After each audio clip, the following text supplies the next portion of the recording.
mengapa kita mencari kesuksesan dunia dan kesuksesan akhirat? Walaupun man aradad dunya fa'alaihi bi ilmin wa man aradal akhirah fa'alaihi bi ilmin wa man aradahuma fa'alaihima bi ilmin. Mengapa kita mencari makhluk? Lawang kita juga ada jalan untuk menuju yang mengatur makhluk. Iki bahasa orang yang sudah hatinya duduk di tasawuf, mboten purun, tidak mau. Hatinya tidak mau menghendaki atau mengharapkan, punya karep atau mencari sesuatu yang bukan substansinya, nggak mau. Satu contoh, aku pingin sukses, Pak. Sukses dunia saya berarti saya akan menjadi orang yang kaya, menjadi orang yang pangkat. Kaya dan pangkat itu adalah makhluk yang diperintahkan Allah untuk menemui si A atau si B. Termasuk kebutuhan jiwa, yaitu himmatul aliyah, derajat yang luhur, yaitu makrifat Allah. Inna akramakum indallahi atqakum. Sesungguhnya derajat yang paling tinggi adalah takwa. Berarti takwa ini juga makhluk. Bagi orang yang sudah tahu jalan untuk menuju sang yang berperan, yang akan memberikan, itu dia tidak mau mencari, menemui makhluknya, nggak mau. Justru dia akan menemui sang kholiknya. Artinya lewat ajaran dinul haq Rasulullah inilah bukan semata-mata mencetak tujuannya kita menjadi orang yang makrifat pada Allah, enggak. Walaupun secara ilmiah memang begitu, tapi Rasulullah mengarahkan supaya Anda itu wad'u ila rabbik, supaya menemui Allah. Secara otomatis yang namanya takwa, yang namanya derajat arif, itu dengan sendirinya akan diberikan. Dalam konsep lain, orang yang sudah mengerti jalan untuk menuju Allah, orang jaluk perkara selain makhluk. Gampangane orang ngecemes. Jadi bersih dia, jalannya itu sudah nggak ada tendensi apapun. Cuman yang menjadi persoalan kan gini, bagaimana mungkin kita akan bisa dapat bertemu Allah wong sementara kita itu belum mengenal orang-orang yang kenal terhadap Allah. Dan ini akan dijadikan oleh orang-orang ahli kitab sebagai provokasi. Bentuk provokasinya gini, mohon maaf loh ya, saya juga tidak mengurangi rasa hormat terhadap semua ajaran-ajaran tentang dihukum nurul iman, enggak. Semua aku benarkan karena itu proses. Ada yang bilang seperti ini, udahlah, kamu jangan belajar ilmu hakikat, wong syariatmu iku sik koclok, durung cukup syariatmu.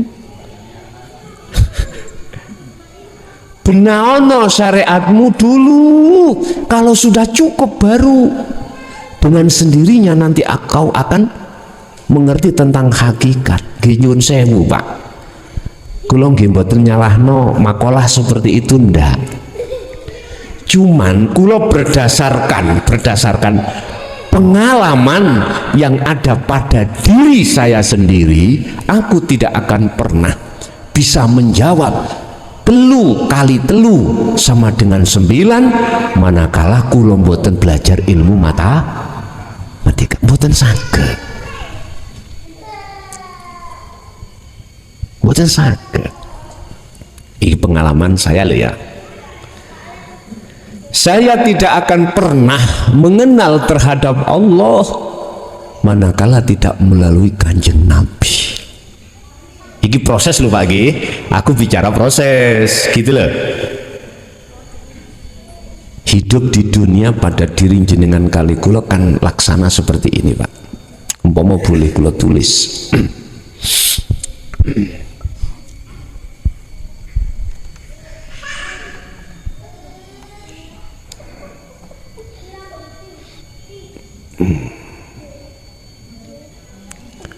Saya ibaratkan iki adalah sesuatu yang substansi, umpama dibahasakno njaba syariati ya. Oke, saya katakan Allah iku mengutus utusannya iki mboten gaen-gaen. Artinya iki tertuang di dalam Quran juga bahwasanya Allah mengutus satu utusannya untuk membawa 2 ajaran yang bahasa syariat disebut sebagai Muhammad bin Abdillah. Itu pada saat dulu Allah langsung mengutus utusannya yang disebut Muhammad ini dengan membawa 2 ajaran.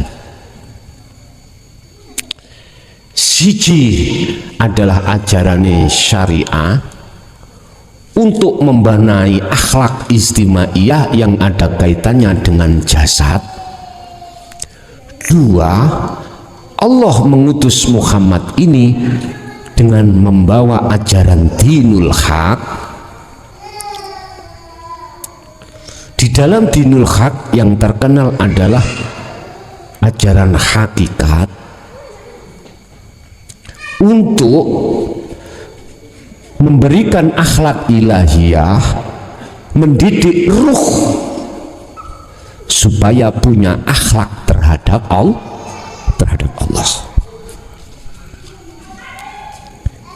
Ilmunya disebut ilmu tauhid. Itulah ilmu yang mengajarkan ruh supaya bisa mengesahkan Allah. Itulah ilmu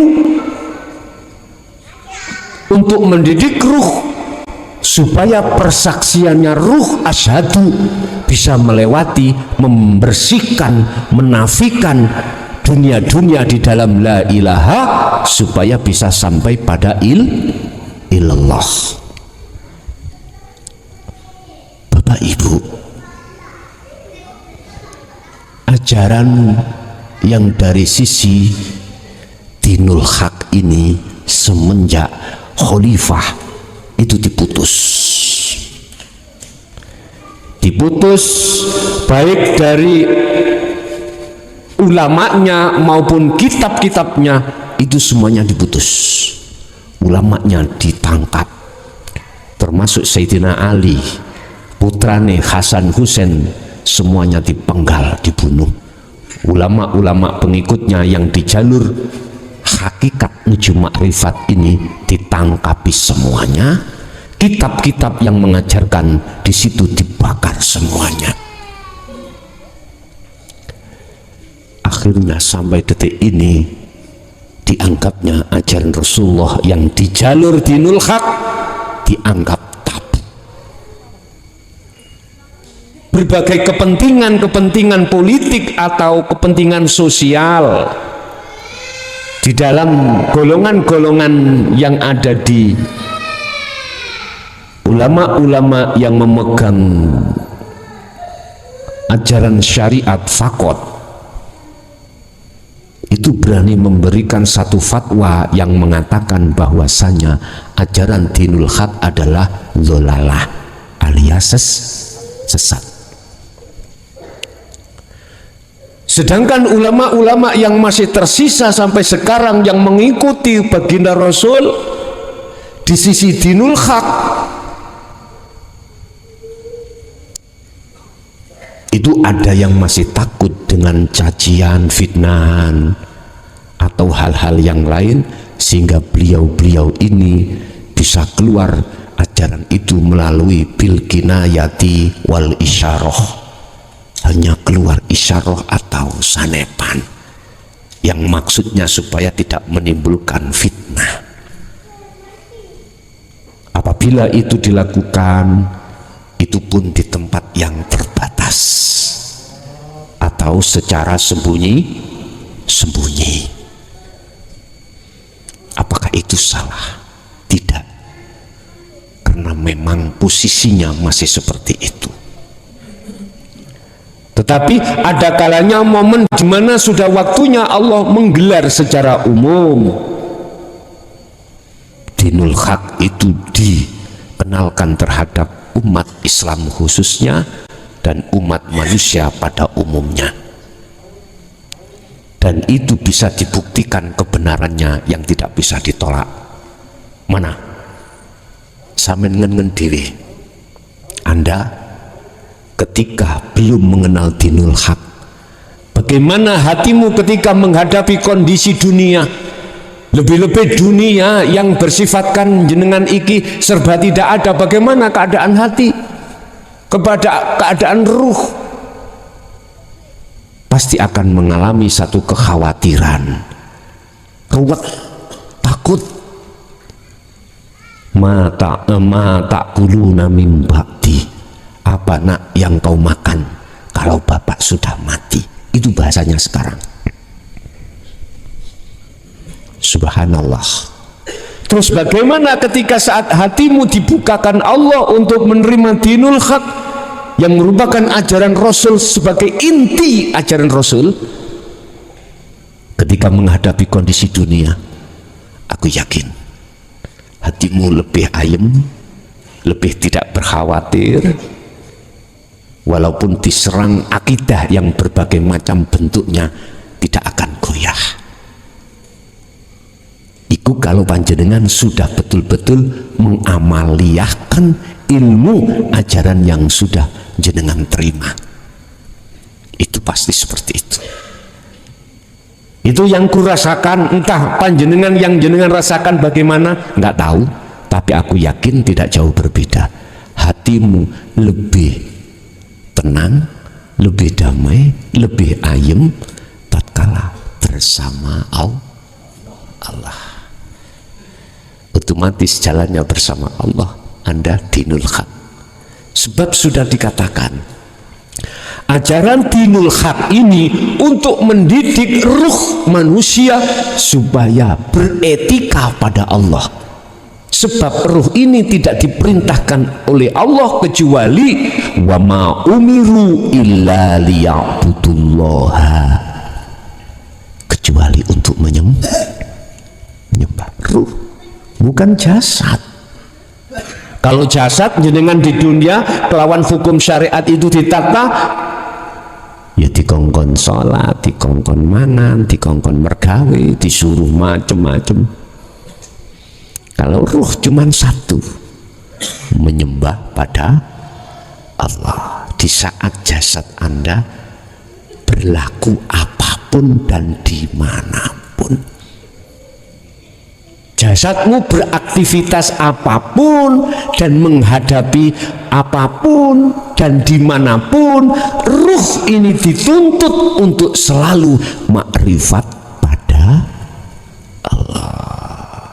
Aku yakin jenengan kalau sudah menata ruh ini pada Allah di segala hal, aspek bidang apapun, jiwamu tidak akan pernah mengalami kegoncangan. Saya tak cerita dikit tadi sebelum duhur, kalau sesudah duhur kula lupa. ning tamu teko Malang. Wis sadurunge dhuwur insyaallah. Ning Malang niku ada pejabat. Dia sebagai kepala bagian, wis bagian A. Di situ kehilangan data, bukti data yang berbentuk sertifikat. Pertanyaannya, sertifikat yang diletakkan di brankas atau di kantor ini kok nggak ada, apakah ada sabotase yang berbentuk dikeluarkan dari kantor itu, ataukah masih ada di kantor? Sebab ini, sertifikat ini kalau tidak ditemukan akan menjadikan satu ranah hukum, karena ini bentuk administrasi perkantoran di situ. Lah, di situ aku jawab, tadinya ada itu yang mengadakan siapa? Misalkan si Aniki sing nggawa. Berarti kan ndelok menungso niki. Terus sakniki katanya di sana sudah tidak ada yang tidak mengadakan, Ya apa itu? Yang meniadakan ini siapa? Gini ku kula dereng ngertos. Sebab waktu niku ganti. Cara staf, kepala staf sing nggawa niki gantos di antara si A dengan si B. Sudah sampean tanya, sudah. Terus karu-karune yo gak ero. Oh gitu. Mau kamu apa? Kalau pingin semerap, kalau ini sabotase, barang iki se ono kantor, apa tahu sono njaba? Jawab kula enak, aku bukan paranor. Penak nggih? Sampeyan rene iku salah alamat mungkin. Kantor ini ku tingkat Pak, kantor ini. Daerah Leri terminal napa? Arjosari. Sampai nek burun tak wani solusi monggo. Nek burun. Sebab yang tahu terkait sabotase iki mau iku ranai Allah. Tak wani solusi mawon jenengan. Pengen balik apa enggak barang? Oh nggih niku tujuan kula. Ben gak berurusan dengan hukum. Nek panjen ngono panjenengan ojo kakean cocot ya. Ojo ngecemes. Bah iki mang sabotase si A apa si B, sing penting barangnya balik piye. Nggih sepakat. Oke. Gak usah takon model seperti itu, jangan. Sebab kabeh iku mau sing ngongkon Gusti tambah bingung wonge. Bingung ini, wong jelas si A kok Gusti Allah. Wis gak nek diterusno Pak Bu ya. Nek argumentasi terhadap orang yang orang itu melihat makhluknya karena berdasarkan akal, nggak bisa masuk ke hati. Jenengan berdasarkan iman lewat hati otomatis datang Allah, iku gak iso diterusno. Walana a'maluna walakum a'malukum lakum dinukum. Wis mandeko timbang geger sampean kok. Timbang geger. Ya wis ngenten mawon. Wis jangan diurai, sing penting sak durung pitung dina balik. Sepakat? Sepakat. Aku lurah njaluk apa-apa. Sing penting sak durung pitung dina barangi balik. Wis mulai. Sing penting barangi balik. Lah sing balik no iki mang yo Gusti Allah. Gusti Allah duduk si A si B ku lho ngono sik metenteng. Ya Allah. Iki bukti Pak. Nurul iman ambek hakul iman ketemu tarung. Nggih. Karena imannya pun beda. Sebab ahli hijab itu Bapak Bu melihat itu orientasinya dengan akal. melihatnya dengan akal. Tapi jenengan dengan iman, dengan hati, ya beda lah. Padha mbek ngenten, wis. Umpama iki sampean ndelok ayang-ayang. Oh. Berhubung ahli hijab itu tidak memandang tangannya, memandang bayang-bayang tangan, mesti mengatakan dan yakin bahwasanya bayang-bayang ini punya gerak. Buktinya bisa dunia saisine mesti mengatakan wujud. Nggih mboten? Wujud. Karena melihat kewujudan secara fisik, padahal dikatakan ad-dunya mataul ghurur, tertipu awakmu. Tapi bagaimana ahli syuhud tidak melihat bayang-bayang yang diciptakan ini, melihat tangannya? Berarti yang punya gerak itu sebetulnya adalah tangan itu. Loh ya beda tuh ya. Gini ki sing dimaksud kuwi nek wis tekan kuno Gusti Allah itu ide ning ora senggolan. Itu namanya ahad. Namanya ahad. Nah, iki ajaran-ajaran yang mengarahkan dinul haq terhadap hati umat manusia, khususnya umat Islam. Itu banyak yang mengkat. Tahu mengkat nggih? Mengkat niku lomba. Tindek ngoten lho. Dengan cara apa? Banyak modusnya, propagandanya banyak. Satu, durung umure le, sesuk ae nek umur 40-50. Iku propaganda. Ada yang mengatakan seperti ini. Syariatmu durung gadeg. Syariatmu durung cukup. Nanti aja nek syariatmu wis mencukupi baru awakmu naiko. Loh, itu propaganda. Coba aku tanya, cara dikatakan cukup batas syariat sampai nanti? Gak ada yang bisa jawab. Coba, kalau aku bersyariat dikatakan cukup dan waktunya saya untuk naik ke hakikat itu di mana? Gak bisa jawab. Gak bisa.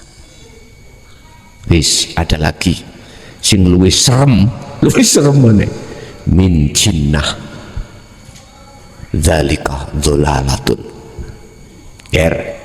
Iku ajarane Siti Jenar, iku sesat. Nek gak percaya tonton film niku Sunan Kalijogo sampai membunuh Syekh Lemah Abang, yaiku Siti Jenar. Iku kok gak sesat, gak mungkin dibunuh. Wong ngomong ini ning kene gak ono Siti Jenar, sing ono Allah. Wis akhirnya ditakoki, "Oh ya aku goleki Allah, gak golek Siti Jenar." Ning kene gak ono Allah, sing ono Siti. Berarti Siti Jenar ngaku-ngaku Allah. Muni kuwi syirik musyrik. Kok gak syirik musyrik gak mungkin dibunuh. Bapak Ibu, umpama terjadi memang betul iku beno tahun piro gaene film itu tahun piro, sing gawe film sutradara iku umur piro. Wis nek ngomong bicara akal gak nutut. Wong kuwi sik jari lha ngono sutradaranya yo masih jari. Nek jari iku gak iso bener, Pak. Gak iso bener. Walaupun bener ceritanya tetap gak iso dikatakan al-haq bil haq, tidak bisa. Jari sapa Gusti Allah iku pangeranmu, jari Quran. Bener tapi kurang bener. Letak kurang benernya bagaimana? Anda tidak akan pernah bisa yang dikatakan al-haq bil haq, Allah hakul wujud, iku nggak bisa. Wong kuwi sik jari ben gak dadi jari iku tono ajarane Rasulullah baru nyatakno dhewe. Sehingga inilah persaksian yang benar adalah ketika yang bersaksi tahu siapa yang saksikan.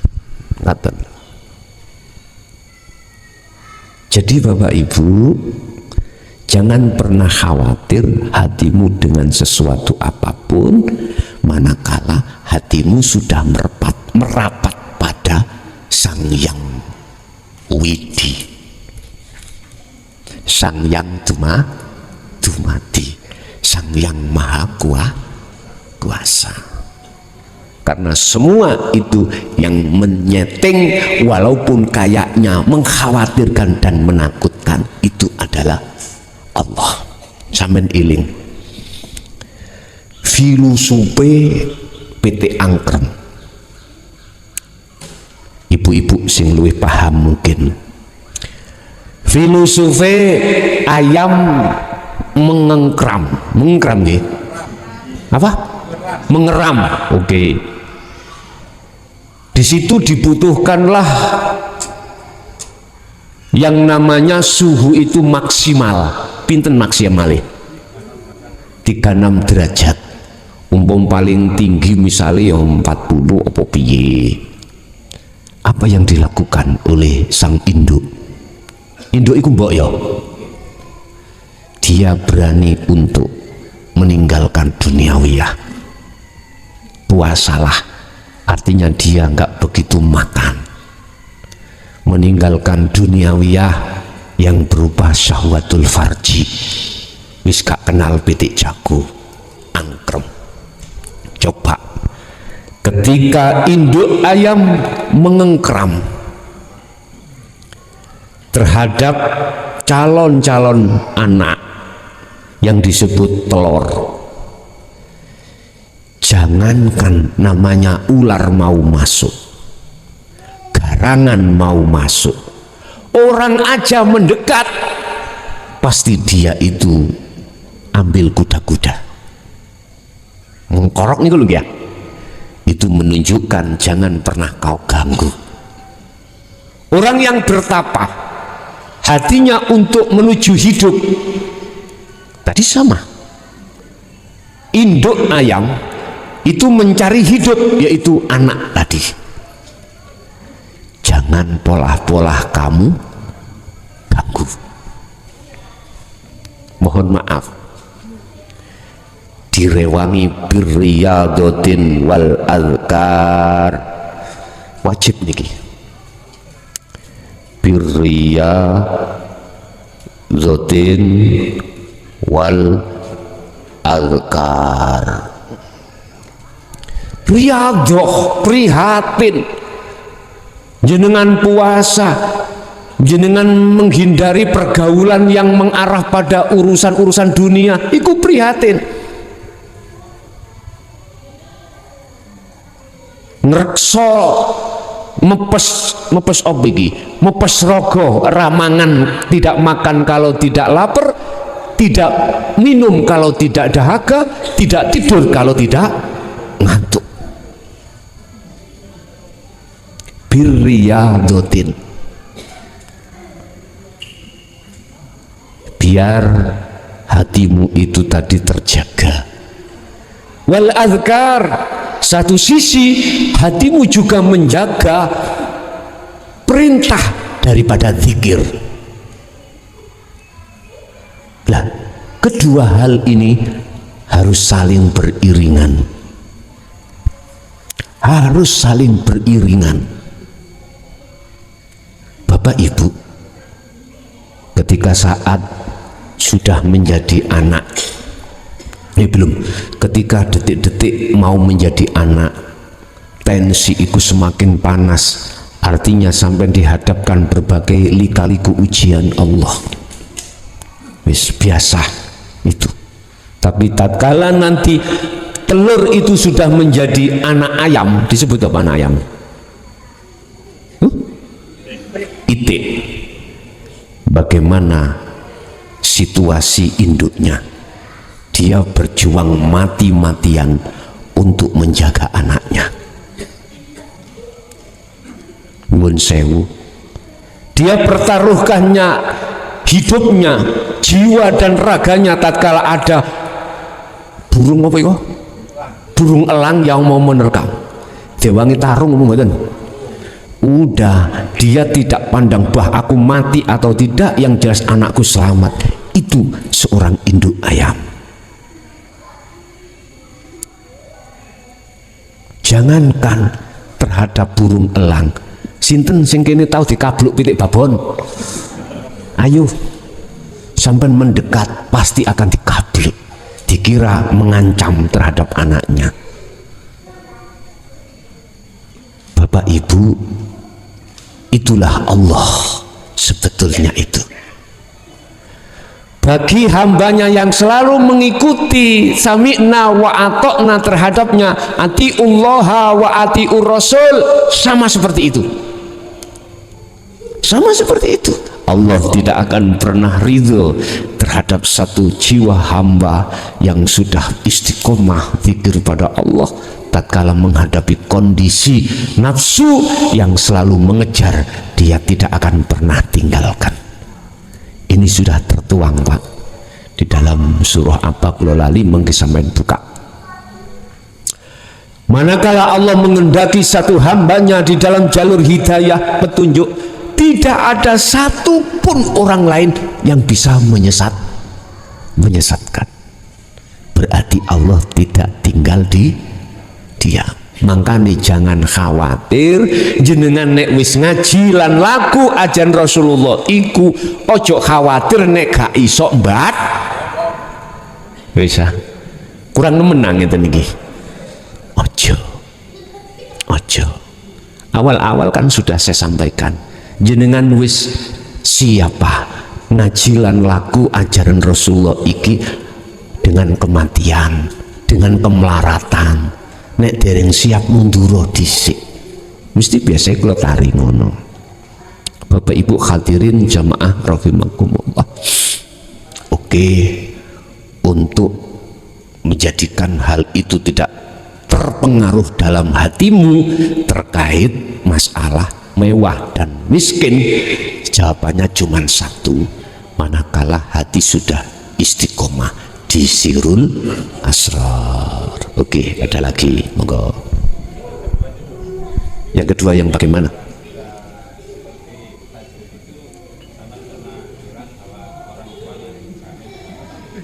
Oh gitu, oke. Gini, seorang yang sudah sampai pada makom makrifat Allah, itu secara otomatis tatkala punya orang tua pasti akan tersinari dengan sendirinya. Artinya gini, apabila orang tua itu sudah meninggalkan dunia secara langsung atau tidak langsung, kejiwaan seorang anak pasti akan muncul. Munculnya terhadap Allah terkait masalah orang tua. Yang orang tua itu apakah ada di kahanan gelap ataupun di kahanan terang. Manakala seorang orang tua itu memang di kahanan gelap, secara otomatis anak itu akan menolongnya untuk masuk di dalam kahanan terang. Nah, terus manakala orang tua itu di kahanan terang, maka secara otomatis itu bertambah terang. Idza mata benu adama ing kotoa, ketika anak Adam itu meninggal maka terputuslah segala urusan apapun kecuali 3 perkara. Lah 3 perkara itu tadi adalah termasuk awalatun solihun yada'ulah. Kedua, apabila orang tua itu belum meninggal, lah di sini pertanyaannya itu barometernya, apakah orang tua itu akan membuka hatinya untuk menerima ajaran Rasulullah ini atau tidak. Kalau tidak, bagaimana mungkin satu tempat, satu kamar akan menjadi terang, lawang dia itu menutup cahaya dari luar? Nggak mungkin, kecuali dia membuka cahaya dari luar akan bisa masuk ke dalam. Arti dalam kata lain, apakah mungkin dalam satu ruangan itu akan menjadi terang manakala lampunya tidak dinyalakan? Hati yang menyala adalah hati yang senantiasa istiqomah dalam berzikir. Nggih, ada lagi.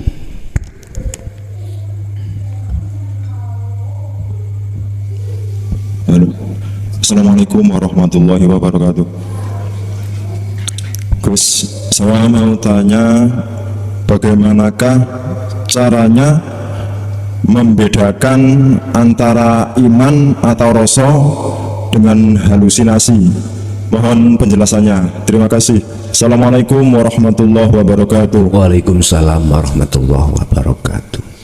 Halusinasi itu tempatnya di akal, ya. Saya ulangi, halusinasi itu tempatnya di akal atas dasar rekayasa nafsu dalam diri kita. Nafsu akan mengatakan terhadap akal, bilang yo sama ruh supaya roh itu punya rasa atau punya iman yang mengkaji malam hari ini babagan kitab hikam iku makhluk yang namanya mukhlason. Iku nafsu masuk dalam akal kita, diterima oleh akal.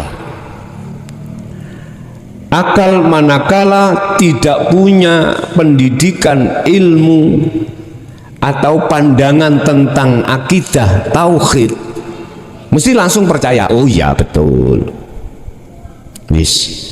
Akhirnya akal bisi inang nafsu, inang gone hati atau ruh sing ngaji klason ruh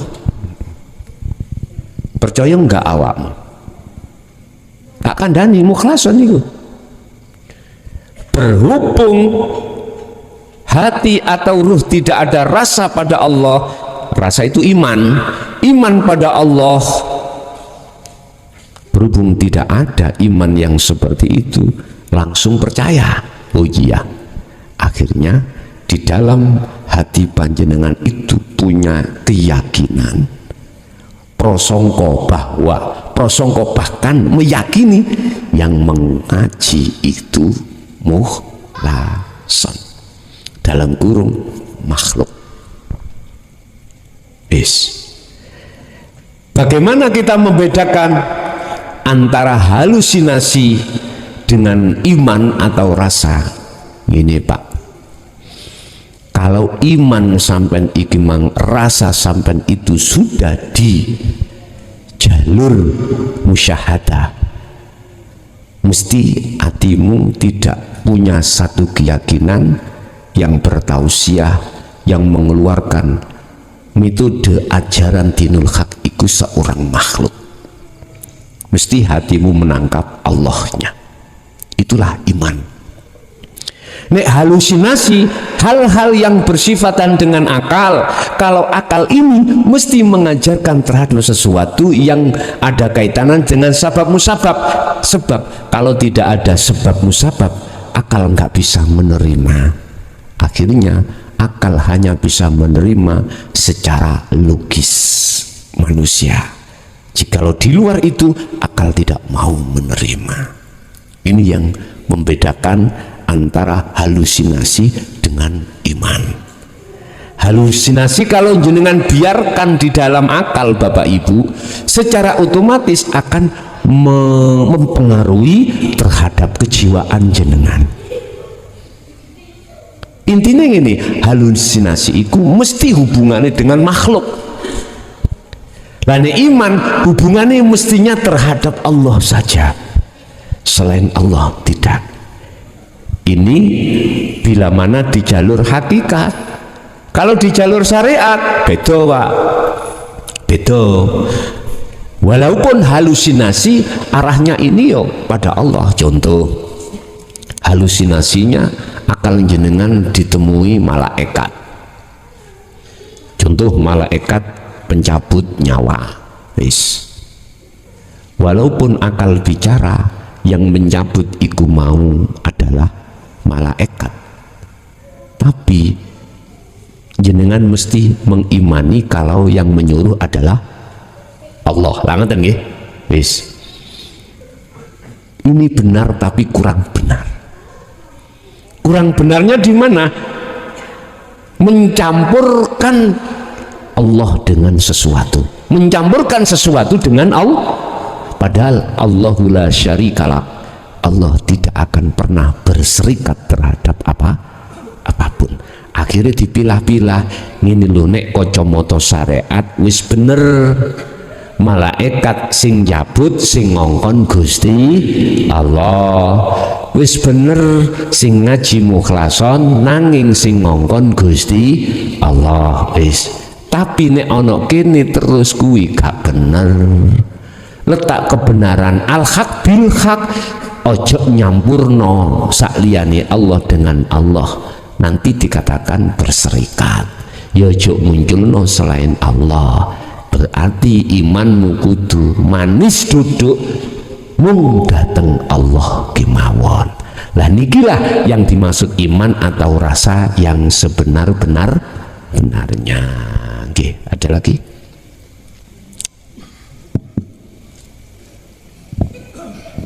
Assalamualaikum warahmatullahi wabarakatuh. Waalaikumsalam warahmatullahi wabarakatuh. Ngapunten Abi, saderenge Umi badhe tanya yang pertama perbedaan ruh sama sukma. Terus yang kedua titipan teman ini, sejatinya kebahagiaan hakikat itu seperti apa? Sampun wonten mawon. Assalamualaikum warahmatullahi wabarakatuh. Waalaikumsalam warahmatullahi wabarakatuh. Apa perbedaannya ruh dengan sukma? Sukma itu bahasa Jawa nih Pak, basa Quran iku royhan. Di dalam diri kita manusia itu kan ada dua unsur, jasmani dan rohani. Jasmani itu berbagai macam pos, ada jantung, ada paru-paru, ada jus-jus apapun, dan itu sesuai dengan porsi dan kerjanya masing-masing. Terus dari unsur yang kedua adalah ruhani. Nah, ruhani itu di luar jasad fisik. Itu bisa kita sebut sebagai royhan dengan ruh, nyawa dengan sukmo.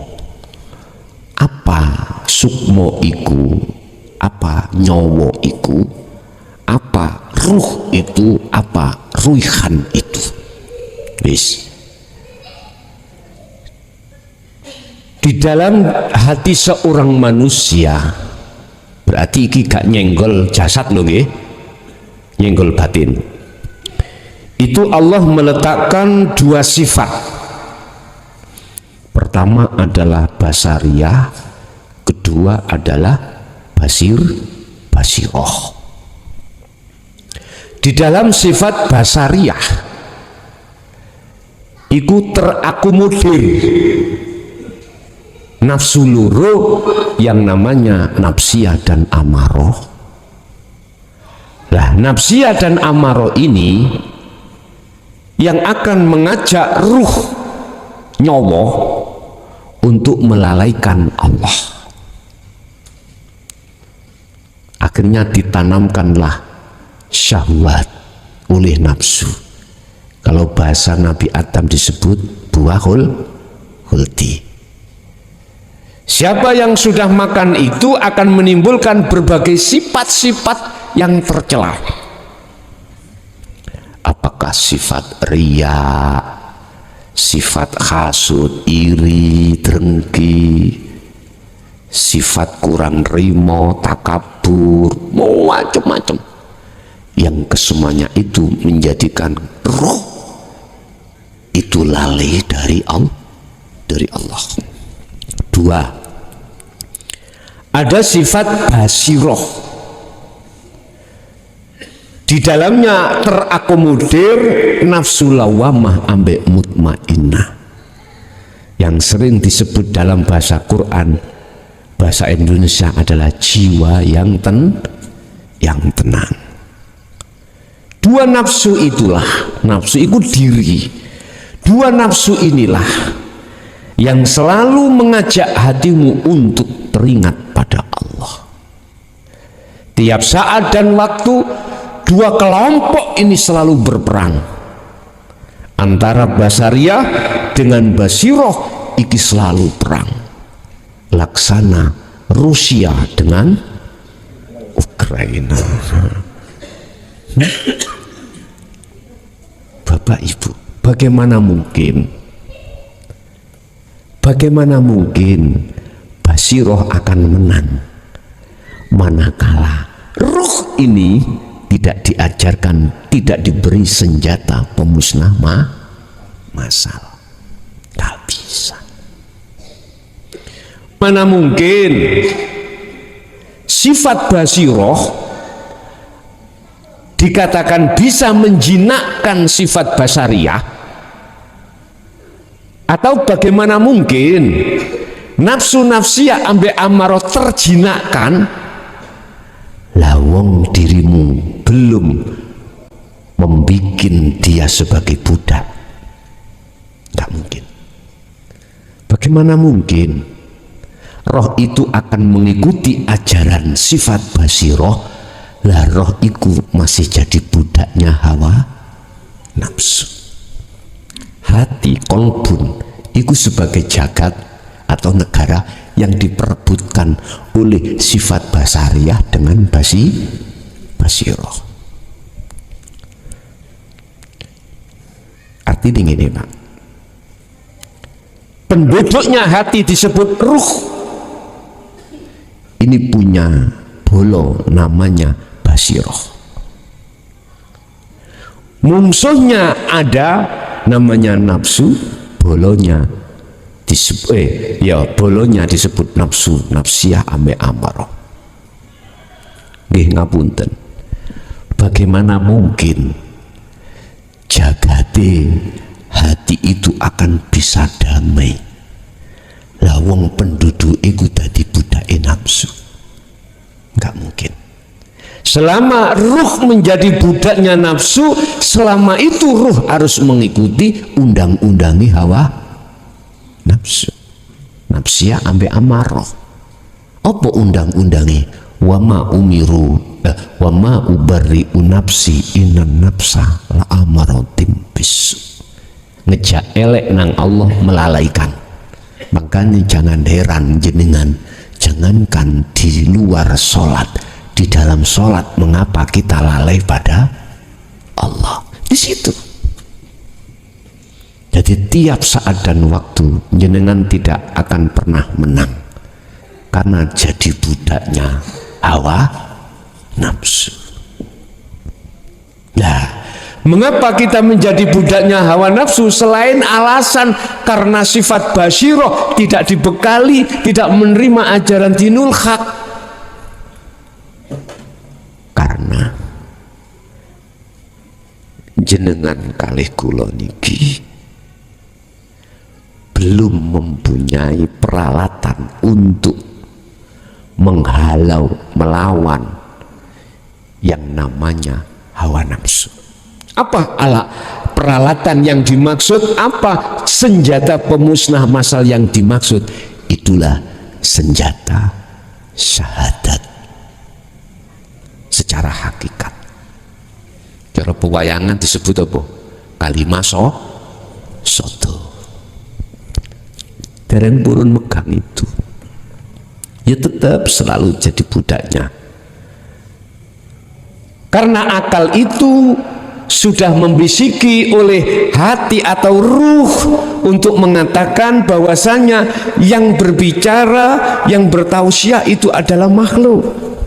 Karena hati atau ruh itu tidak punya filter yang namanya takwa yang dibangun dari sebuah ilmu, amal dan istiqomah, maka otomatis ruh itu akan punya rasa, punya iman bahwasanya selain Allah itu yang berperan. Akibatnya seperti itu. Jadi selain daripada alasan ruh tidak punya senjata, ruh itu telah terbisiki, kena bisikan oleh akal tentang apa yang dibisikkan nafsu dalam diri jenengan, dalam akal iki. antara akal dengan hati atau ruh tidak ada filter, maka otomatis roh atau hati mengatakan beriman yang bertausiah itu adalah makhluk, dan apapun itu makhluk. Ini petanda kalau ruh tetap menjadi budaknya hawa nafsu. Lah, akal yang berperan inilah Bapak Ibu disebut sukmo. Sehingga ketika meninggalnya ruh, iku kadang-kadang wong Jawa koyok-koyok si ono omah. Lah ngoten nggih. Ono sing ngomong 40 pamitan kelotekan. Iku munu percil. Kok iso tutuk kono? Nggih, kadang-kadang nyun sewu diweni wedang, rokok. Lah ngoten nggih. Iku jenenge apa? Among-among. Konangan aku tak ombe tenan ya. Bapak Ibu, seakan-akan masih ada pada diri kita, kadang-kadang sebagai anak ya, kadang-kadang itu adalah sukmo. Nek ruh sudah masuk di dalam barzah, dinding bagi mereka yang ahli hijab, tapi bagi ahli syuhud tidak mengenal barzah, sebab barzah itu adalah sebuah dinding yang tertutup. Mengapa? Karena barzah Anda di dunia sudah Anda lewati, dinding yang menutupi ruh, ya toh, atas kunjorone nafsu terhadap diri kita sudah terbuka. Maka bagi ruh yang sudah makrifat ketika saat di dunia tidak mengalami alam barzah, sayaquluna alladzina qalu udkhuluha bisalamin aminin. Rasulullah dawuh, ruh yang sudah tahu jalan menuju pada Allah kal barqi, koyok kilat. Jangan kau kira orang yang mati di medan peperangan karena membela agama mati syahid itu mati, tetapi dia hidup. Sesungguhnya dia hidup, akan tetapi banyak mereka yang tidak mengetahui. Intine ono lagu syair sing mengatakan ben malam Jumat iku aku setuju ambek gak setuju. Nggih. Sing kalau gak setuju nih, gak mungkin iso muli merkai terdinding. Tapi bagi beliau yang sudah hatinya sampai pada Allah, ruhnya diweni kewenangan Allah untuk nilai anak putu, untuk nilai murid-muride, pengikute. Loh, disitulah Pak, itu semuanya semata-mata atas izin Allah. Lah, itu ruh-ruh yang menjadi kekasih Allah. Tapi ruh ahli hijab tidak akan pernah terjadi hal itu. Sampai kapan? Ila yaumi yub'as, sampai hari dimana dibangkitkan lagi sangka kubur baru keluar. Jadi barzah itu statusnya Anda tidak akan bisa kembali ke dunia lagi dan tidak akan bisa sampai ke akhirat sampai hari kebangkit. Bagi siapa? Bagi mereka yang ahli hijab. Gampangan ini ngomong ini. Oke lah, taruh aja kita jam 12 siang, letakkan di jalan tol, nggak ada mendung, terang benderang sinar matahari, suruh dia berjalan dari arah barat ke timur untuk menuju loket atau gimana. Sampaikah dia sampai di situ? Nggak akan mungkin. Yang ada, yang terjadi hanya satu, kegelapan. Itu orang buta, kegelapan. Seperti itulah. Tapi bagi ahli syuhud, jangankan jalan yang begitu lebar, 1 meter aja dia berhubung gak buta, dia pasti tahu ini jalan, ini got, ini jurang. Gak mungkin dia akan minta nyeblung nang gak mungkin. Logikanya seperti itu Pak. Jadi perbedaan antara sukma dengan ruh, sukma adalah roihan, angen-angene akal. Nek ruh adalah angen-angene ati. Ya ruh iki. Lah, Dengan iman itulah yang ditaruh Allah di dalam diri ruh, sehingga sehingga roh itu bisa kembali pada Allah. Hanya satu caranya, ruh harus gandeng ambil iman. Apa sih iman itu? Adalah rasa yang benar, al-haq bil haq. Jadi rasa yang benar menuju pada sesuatu yang benar. Inilah yang sering kita katakan sebagai al-ma'rifatullah. Wis, itu yang pertama. Terus yang kedua apa tadi, Nduk? Kebahagiaan yang hakiki. Gitu, Pak. Ada beberapa pendapat tentang masalah bahagia, sehingga mengatakan kebahagiaan itu di materi. Bagaimana mungkin Kang awak di rumah tangga bahagia nek gak duwe kabeh? Wis gak bahagia. Ngoten nggih? Bojo anak duwe tapi gak duwe apa-apa. Bagaimana iso bahagia? Arepin rekreasi gak iso. Arep tuku iwak pindang gak iso. Bendino iwak uyah dicampur gulup-gulupan. Ya apa le bahagia? Wis. Bapak Ibu, kalau seseorang duweni pendapat kebahagiaan letaknya di materi, mohon maaf, saya juga tidak menyalahkan. Oke, itu benar miturut awakmu. Tapi saya tanya, semuanya dirimu itu baik, sandang pangan papan di dalam dunia mewah, sampai kapan?